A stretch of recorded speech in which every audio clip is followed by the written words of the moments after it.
আর কিছু দূর হাঁটলেই আমরা পৌঁছে যাবো আমাদের গন্তব্যস্থানে।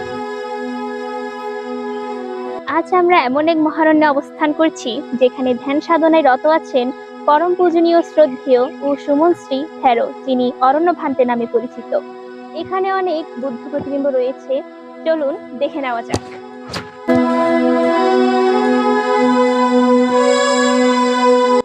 ইতিমধ্যে আমরা অনেক দূর হেঁটে চলে এসেছি, আর কিছু দূর হাঁটলেই আমরা পৌঁছে যাবো আমাদের গন্তব্যস্থানে।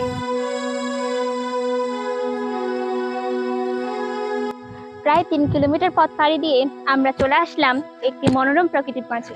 অরহত মহাশী সতীপট্টান মহারণ্য স্থাপিত হয়েছিল 2016 সালে জ্যৈষ্ঠপুরার মহারণ্যে। দৃষ্টিনন্দন অবধারিত সবুজের হাতছানি, আঁকাবাঁকা জমি 2-3 কিলোমিটার অতিক্রম করে পেরোলে চোখে পড়বে মনোরম প্রাকৃতিক পরিবেশে পাহাড়ের ভেতর অবস্থিত অরহত মহাশী সতীপট্টান কুঠির।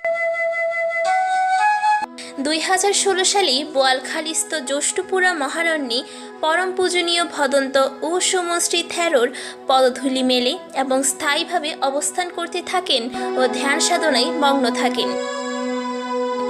লোকমুখে প্রচলন হলে দূর দূরান্ত থেকে পুণ্যার্থীরা ছুটে আসেন পূজনীয় ভান্তের দর্শন লাভের জন্যে।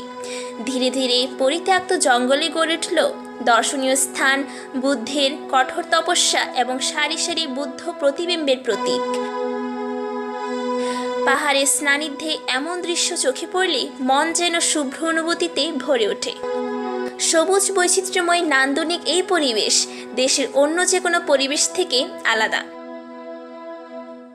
পাহাড়ের প্রকৃতির সান্নিধ্যে এই দৃশ্য যেন মানুষকে করে তোলে এক অন্য জগতের বাসিন্দা।